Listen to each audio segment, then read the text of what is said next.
What's up, everybody? Welcome to Podcast Now Live, episode 143. I am Alex. In this video, we're going to be going over my top 5 movies. Now, I just want to start this off by saying a couple of things before we jump right in. Firstly, I know it's a little bit late. It's a little bit into 2020 when I'm doing this, but I do want to just generally discuss this. This is a fun video idea that I had that I don't normally do, so I wanted to give it a try, even if it's a little bit later. We're actually going to talk about my most anticipated movies, I believe, in the next Podcast Now Live. And then secondly, I want to go over a few films that I can't list off in my top 5 because I haven't seen them. And I know some people will say, there's a lot of movies that I have not yet seen.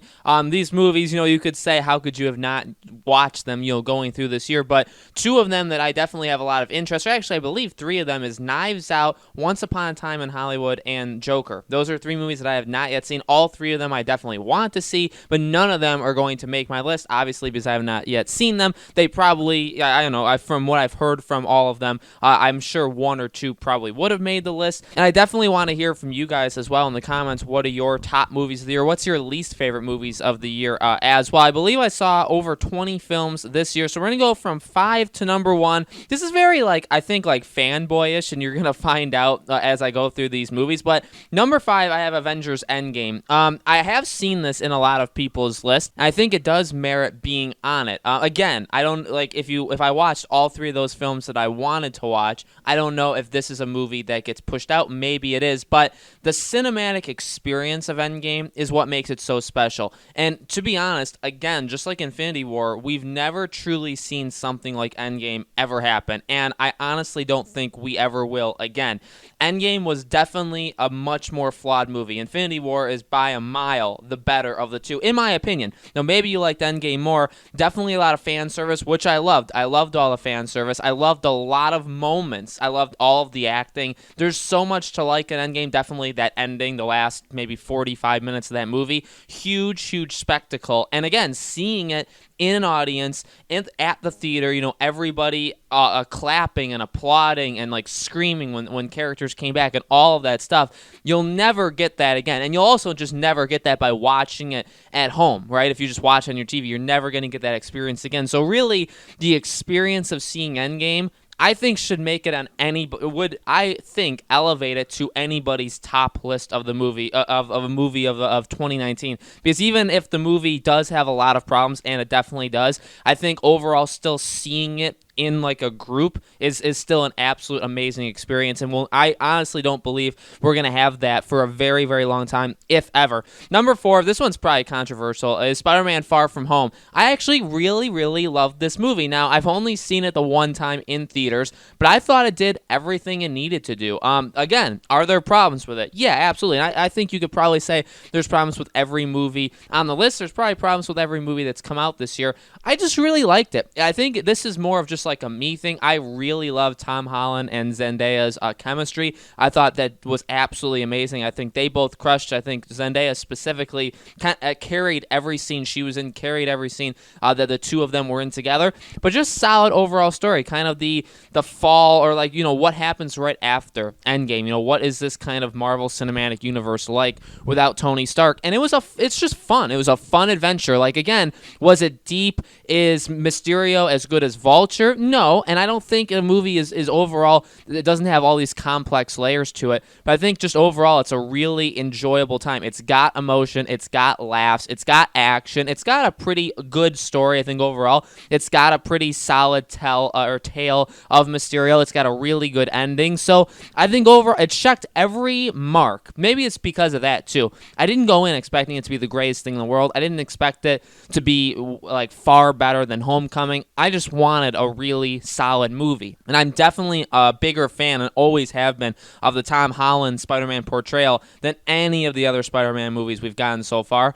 with any of the other actors. So I was willing to give this definitely a shot, and to me, it did not disappoint. Number 3 is John Wick 3. This was a film that I almost kind of forgot came out in this year. There was actually, looking back, and I wrote them down, on my list, I forgot, A Happy Death Day to You. I forgot that even existed and came out in 2019, which is actually, I thought that was a very, very solid film. But there was a lot of films I kind of forgot came out. John Wick is just, again, absolutely amazing. I truly do believe they get better and better every single time. Obviously, the action ramps up every single time, but also the lore and like the backstory and just the idea of this like assassin world and what are these. And I don't know how many pictures I'm going to show because I'm pretty sure these pictures and stuff of John Wick get my videos blocked in partial countries because YouTube does YouTube's thing and we can't really say anything about it. But so I'll spend very little time on John Wick. Phenomenal film. I think it continues to get better. Cannot wait for a 4. Just a truly amazing time sitting down, watching it. Keanu Reeves crushed it again. The action, again, like you really go to those movies for a very specific set of reasons. And to be honest, they've never disappointed, and I don't think they ever will. Number 2, and this is where I'll probably lose a lot of people. Again, these are like my personal favorites. These aren't like the top of cinemas. These aren't winning Oscars and Golden Globes and stuff. Even though I don't honestly care at all what wins any of those kind of awards. It's just millionaires giving awards to millionaires. This one to me is a special one to me is Hobbs and Shaw. This is exactly what I wanted it to be. And that's it. And the next movie, too, my number 1, is also the same thing. It's not a tale of, like, again, like a masterpiece in cinema. Okay, I'm not saying that it is. But when I thought of Hobbs and Shaw, I went into it and I said, I just want a good time. Jason Statham, Dwayne, The Rock Johnson, I know they're amazing together. I want to see what they've done in Fast and Furious. I want to see it again. I want to see that over-the-top, unbelievable action. You know, I don't really care what the story is. You know, let's just see a ton of jokes. Let's just see some banter between these two, and let's see some action. And we got literally that. And maybe, honestly, a little bit more. The story wasn't half bad. In fact, the story was kind of solid. It tied into Fast and Furious. I feel like it'll eventually lead back into it. So they're literally starting to provide, like, a universe for Fast and Furious. Like, they can make their own Marvel Cinematic Universe with Fast and Furious, and that's exciting. But, I mean, to be real, though, solid cast, not just main cast. The main cast is unbelievable. The supporting cast, too, even Idris Elba as the villain, fantastic. Everybody did such a good job. Yes, over-the-top action. And I thought it was very well done. The jokes, the banter between these two characters, the cameos. It was just so much fun. Like, that's all I can really say about it, is it was just a fun time. And yeah, I don't always go into movies for fun times. You know, sometimes you go in and the movie's not a fun movie, right? Like an example, like The Quiet Place Part 2 coming out this upcoming year. Like, you're not really going into that thinking it's going to be a fun time for everybody involved, right? So you don't go in, but for Hobbs and Shaw, it's just an example of I wanted to go in and enjoy myself, and that's exactly what I got. And that's just a firm piece of why it's, to me, like, again, I can't really think of any other example besides my number 1 of when I got, like, exactly what I wanted. And my number 1 is Jumanji: The Next Level. Again, highly controversial. Again, it's not going to win any Oscar. Nobody's winning an Oscar for their acting. It's not the deepest plot. It doesn't have all these intricacies to it. It's not like that. But again, it's an example of a movie that I was excited about. It was an example of a movie that I just wanted to try to replicate the first movie as much as possible. And I know, like, again, so I'm past the point of, like, trying to make you guys accept me that like, it's just because I like these movies. But if you did like Jumanji, I'm one of the people that liked this movie a whole lot more than Welcome to the Jungle. I did see, and I have heard lots of people say that they're on the opposite side of the fence, right? That they liked the first one better. I think this one is so much better. Even though the first one, got the whole, like, The Rock as Bethany and, like, how amazing that was. I thought this movie was awesome. I thought it had heart. I thought it actually had character to it.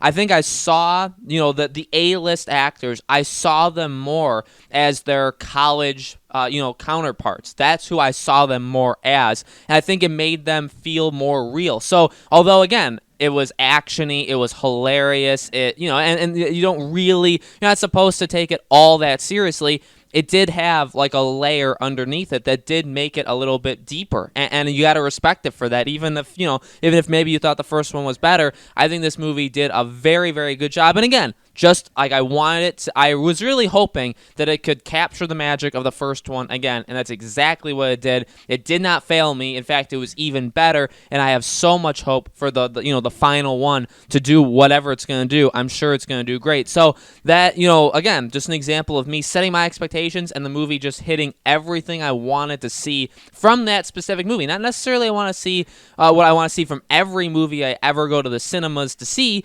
but for this specific, for Jumanji, it did everything I could have asked for. So, guys, let me know in the comments below. What do you think? What are your top 5 movies of the year? What are some of the worst movies you saw of the year? Again, next video I'm going to be talking about my most anticipated movies of 2020. Let me know those as well in the comments below. Thank you guys so much for watching. Make sure you guys are subscribed and have that bell icon hit, and I will see you guys on the next video.